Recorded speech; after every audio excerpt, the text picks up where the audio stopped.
TikTok. My name's Delaney. It is March 8th, 2024. Thank God it's Friday. Let's take a look at the world's top headlines. The only story on today's agenda is old Uncle Joe's State of the Union address. It'll be the talk of mass media today as national news stations try to paint him in a good light. I am here to say that he lost the support of the audience, not once, not twice, but 4 times at least last night. And the amount of hecklers cannot go without notice. In my personal opinion, this was probably like one of the most disrespectful, tone-deaf, out-of-touch State of the Unions I've ever heard. But that's just me. His first line of the night into the mic was, "If I were smart, I'd go home now." And that's a fairly accurate statement. He then proceeds to use the first 5 minutes to talk about the Russian-Ukraine conflict and how he refuses to back down. He basically called Putin Buzz Lightyear and said that Ukraine has the ability to win against Russia as long as we provide the weapons. He reiterates that there will be no U.S. soldiers on the ground in Ukraine. However, NATO is expanding and could send troops to the Ukraine, thanks to Joe Biden, who helped Sweden and Finland join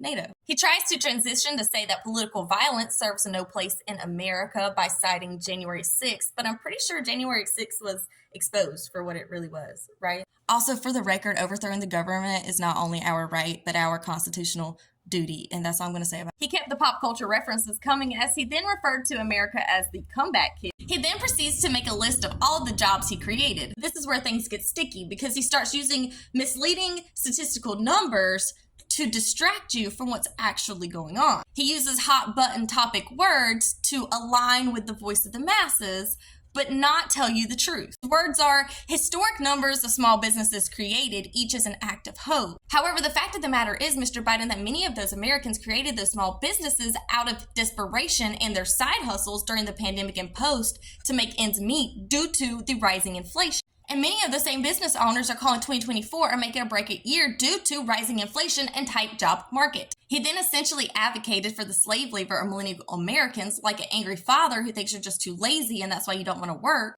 But actually the reason you don't want to work is because the 40-hour American ideal work week and late-stage capitalism is literally unaliving us because it wasn't created for the human design. And then the first of the 2 scariest sentences I've ever heard is that COVID vaccines are now being used to treat cancer. You're telling me the most controversial vaccine that America created in droves and could not give away is literally now being pushed to treat cancer just so we can sell it and make a profit. And then in the same words, he said that he was creating a new health research agency right here in American soil to help end cancer. You know, because 33 of America's virology labs were in the Ukraine before the war began.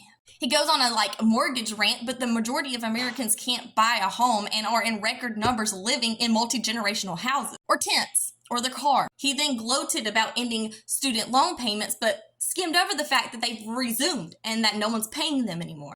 He wrapped up his speech by talking about his lifelong bestie relationship with Israel. And that's when the second scariest statement came, when he said that America would be setting up military aid ports on the coast of Gaza. He threw in containing the threat in the Arab nation by calling for strikes on Houthis, which could literally mean war with Yemen. Closing statements, he attempted to poke fun at critics who have called him in the past too young and now too old.